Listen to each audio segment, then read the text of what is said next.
నమస్తే, welcome to Andhraprabha. దేశంలో మరో కొత్త రకం మోసం వెలుగులోకి వచ్చింది. దీనిపై జాగ్రత్తగా ఉండాలని కేంద్రం ప్రజలకు సూచనలు జారీ చేసింది. ఆ వివరాలేంటో ఇక్కడ చూద్దాం. సైబర్ నేరగాళ్లు రోజుకొక రకంగా మోసం చేస్తూ జనాలను దోచుకునేందుకు ప్లాన్ చేస్తున్నారు. ఈ క్రమంలోనే తాజాగా కాల్ మెర్జింగ్ స్కామ్ వెలుగులోకి వచ్చింది.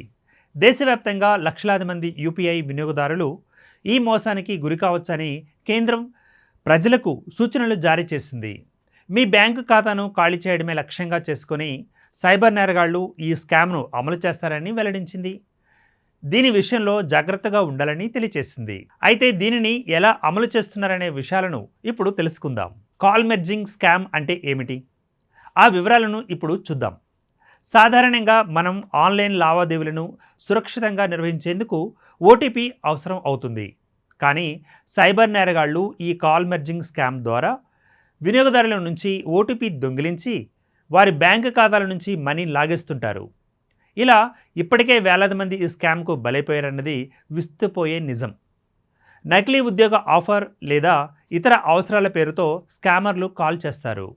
ఆ క్రమంలో నటిస్తూ బాధితుడి నంబరును మీ స్నేహితుడి ద్వారా పొందామని చెబుతారు. అటు తర్వాత బాధితుడికి మరొక ఇన్కమింగ్ కాల్ వస్తుందని, దానిని మెర్జింగ్ చేయాలని కోరతారు. నిజానికి ఆ రెండో కాల్ బాధితుడి బ్యాంకు నుంచి వచ్చే ఓటీపీ ఆటోమేటెడ్ కాల్. ఆ సమయంలో కాల్ను మెర్జ్ చేయడం ద్వారా స్కామర్ ఓటీపీ వివరాలను స్వీకరించేస్తాడు. చివరకు ఆ ఓటీపీని ఉపయోగించి స్కామర్ బాధితుడి బ్యాంకు నుంచి డబ్బును లూటీ చేస్తాడు. ఇది సాధారణంగా ఆత్మీయుల ద్వారా వచ్చిన కాల్ అంటూ ఫోన్ చేస్తారు. కాబట్టి చాలామంది దీని పట్ల అవగాహన లేకుండా మోసపోవడం జరుగుతోంది.